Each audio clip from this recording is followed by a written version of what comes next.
first thing is to understand the process, because then perhaps some of the challenges that I face become more understandable. The process is very clear.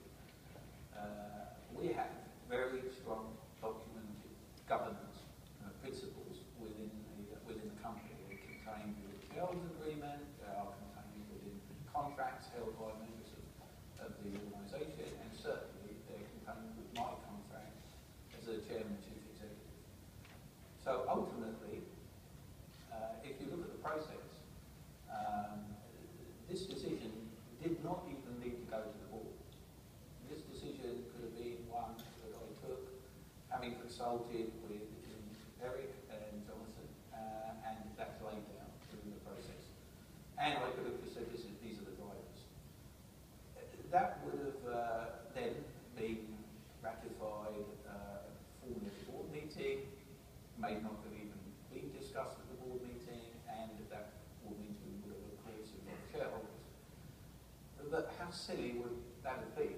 You know, at the end of the day, we function with a whole series of values, one of which is to be collaborative.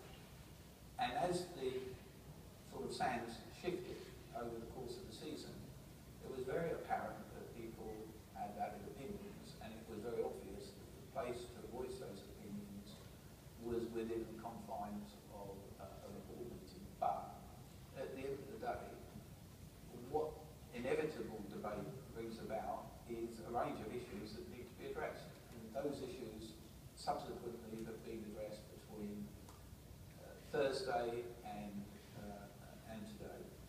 And in fact, Jensen and I signed the contract as last night.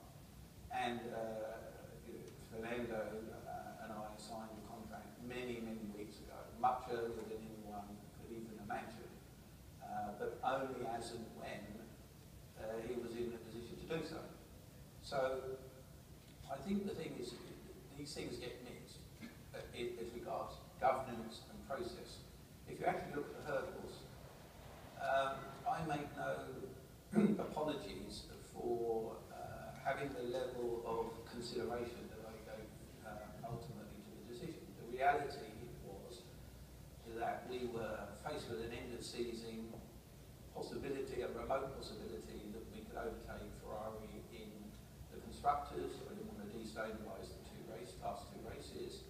Going into Brazil, we had fixed a very important aero test that took place on Saturday in Abu Dhabi, and I didn't want to destabilise the validity of that test by having one driver motivated and one driver demotivated. And then there was another factor that came into play, which on the Tuesday following the Abu Dhabi Grand Prix was a Formula One Commission meeting. On the agenda was two or three things that I think had very significant relevance to the decision-making process. One was whether we would or would not have to run three cars, and the other was relevant to the economic stability of some of the teams.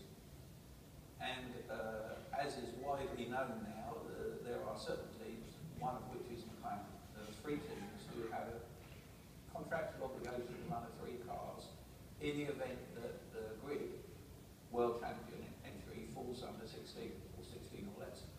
So I was balancing what is the stability, what is the possibility of that happening,